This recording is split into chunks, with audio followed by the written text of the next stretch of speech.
sanadii ugu dambeeyey waxaa Soomaaliya ka jiray abaaro soo laalaabtay kuwaas oo sababay in reer guraa badan xoolihii ay ka dhamaadaan oo magaalooyinka ay ku barakacaan. Haddaba waxaa jira xirfado ay leeyihiin qaar ka mid ah haweenkaasi abaaruhu ay soo barakiciyeen oo magaalooyinka ay kaga shaqaystaan. BBC-da ayaa degmada Beled Xaawo waxay kula kulantay koox haween ah oo samaysa agabka hidaha iyo dhaqanka Soomaaliyeed kadibna ka iibiya reer guraaga fursadda u waayay in ay samaystaan. Mohamad Hassan Dhalo ayaa warbixintan umuurtaasi ku eegay. waa koox haween ah oo isla garab fadhiya samaynta agabka hidaha iyo dhaqanka Soomaaliyeed oo inta badan miyiga laga heli jiray laakiin xilligan magaalo lagu samaynayo. waxaasan isku biidhaynaa cawdan waan gaday ulahan waan gaday kolkaan ayaga gaday baan haddana cawdan u soo gaday. Xaliima Xasan iyo haweenka kale ee ay isku xirfadda yihiin ayaa maalin walba isugu yimaada 4 daarood oo ku yaal degmada Beled Xaawo ee gobolka Gedo. waxa ay ka mid yihiin kumanaan ku cayroobay abaarihii kala dameeyay ee Soomaaliya ka dhacay kadibna ku soo xirooday magaalooyinka iyaga oo faramaran. balse haweenkan iyo qoysaskooda waxaa ka badbaadshay in loogu yeero barakacayaal samaynta agabka hidaha iyo dhaqanka Soomaaliyeed oo noloshoodu ku tiirsan tahay. xirfadaas oo ay ku shaqaystaan barashadeeda dugsi uma tegin. farsamadan aniga hooyaday baan ka bartay saasay annaga noogu soo korisay oo noogu soo samayn jirtay sida ayadahay noogu gadi jirtay oo inagu biili jirtay. haddana anigiiba kuwii aan dhalay baan ku biilahayaa. ilaahay baa ku mahadsan 65 baan jiraa caawa cidna lagama qarinhayo. waxaan haystaa 11 canug baan haystaa iyo aabbahay oo cad waa ku fiicannahay. shilin baan shilin ku sii raadinaa dhib ma qabno.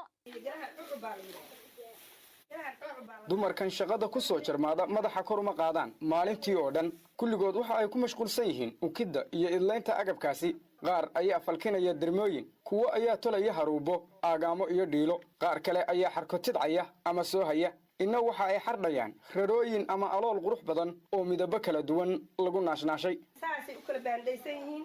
alaabtaan baan saan u gadnaa, qalabkaan oo dhan baan haynaa. dhammaan alaabadaas waxaa laga sameeyaa dhir ka baxda webiga Daawo jiinkiisa oo ay Beled Xaawo daris la tahay. waxaana ugu badan dhirtaas wax laga sameeyo cawda ama mayrada.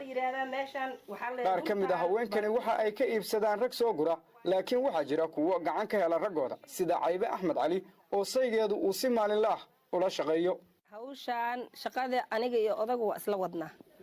kareetu ii leeyahay mandheera baa nooga dirsadaa, suuf baa nooga dirsadaa, meeshaasu ka soo raraa. asagu waa xamaaliga koro keena, anigana waxa weeye macallinkii sameeyey baan.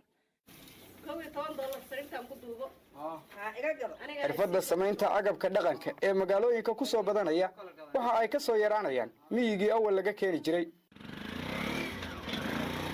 intii aan muuqaalkan duubaynay waxaa soo istaagtay bajaaj uu wato Faarax Aadan Axmed. waa nin reer guuraa ah. waxa uu doonayaa raro ama sariir. meelaha qaarna waxaa loogu yeeraa shayga uu gadanayo alool, waxaana uu u dhigayaa reerkiisii oo baadiyaha degan. halkii mid waxaa laga siiyey $11. dee dumarkan bilcaanaha baadiyaha waa laga samaysan jiray, waa laga soo tagay hawsha iideed. marka annaga jaanis baan u weynay, reer guuray baan noqona xoolaha annaga baan jaanis aan u weynay aan ku samaysan. marka alxamdulilah waxaan ka helnay degmada Beled Xaawo inaan macnaha bilcaamaha ay ka soo gadanno. suuq annagu aan leenahay oon xor iyo xalaal u loo xooganaga. Caybe Axmed haweenaydan saygeedu shaqada gacanta ku siiyo waxa ay hawshan hayeen in ka badan 15 sano. muddadaasi waxa ay ka sameeyeen hanti maguurto ah oo ay hadda intifaacsadaan.